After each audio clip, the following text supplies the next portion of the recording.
आणि पहिलीच बातमी आहे मुख्यमंत्र्यांच्या आदेशानंतर नायर रुग्णालयातील अधिष्ठात्याची झालेली बदली। तर एमबीबीएस विद्यार्थिनीवर लैंगिक छळ केल्याचा आरोप करण्यात आलेला आहे। नायर रुग्णालयातील अधिष्ठात्याची बदली करण्यात आलेली आहे। मुख्यमंत्री एकनाथ शिंदेंच्या आदेशानंतर हा निर्णय घेण्यात आलेला आहे। त्याचबरोबर या अधिष्ठात्यावर एमबीबीएस विद्यार्थिनीचा लैंगिक छळ केल्याचा आरोप करण्यात येतोय।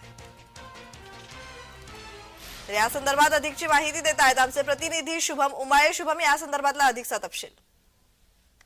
प्रज्ञा, आत्ताच्या घडीची सर्वात मोठी बातमी आहे की मुख्यमंत्री एकनाथ शिंदे यांनी तडकाफडकी निर्णय घेतलेला आहे आणि नायर रुग्णालयातील डीनची जी आहे ती बदली करण्यात आलेली आहे।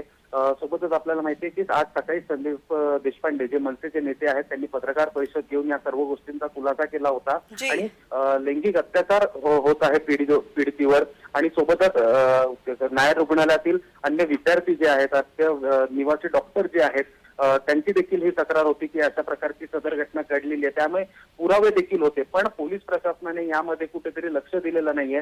पोलीस स्टेशनला ते गेले असता गुन्ह्याची नोंद त्यांच्याकडनं करून घेण्यात नव्हती आली आणि कालच्या मंत्रिमंडळ बैठकीमध्ये देखील या गोष्टीवर चर्चा झाली होती आणि त्यानंतर संदीप देशपांडेंची आज सकाळी पत्रकार परिषद झाली आणि आता काही वेळापूर्वीच मुख्यमंत्री एकनाथ शिंदे यांनी हा तडकाफडकी निर्णय घेतलेला आहे आणि त्यांची बदली जी आहे ती करण्यात आलेली आहे। प्रज्ञा, जी जी जी जी जी जी असे जोडलेले रहा शुभम, पुढच्याही बातमीवर तुमच्याकडून माहिती अपेक्षित आहे। तर पण पाहतोय मुख्यमंत्र्यांच्या आदेशानंतर नायर रुग्णालयातील अधिष्ठात्याची बदली करण्यात आली आहे।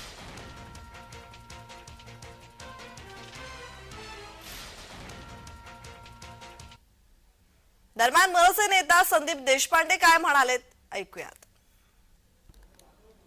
नायर रुग्णालयातल्या डीनची बदली झाल्याची बातमी येते, पण माझं स्पष्ट म्हणणं आहे की नुसती बदली होऊन त्याच्यातनं मार्ग निघणार नाही।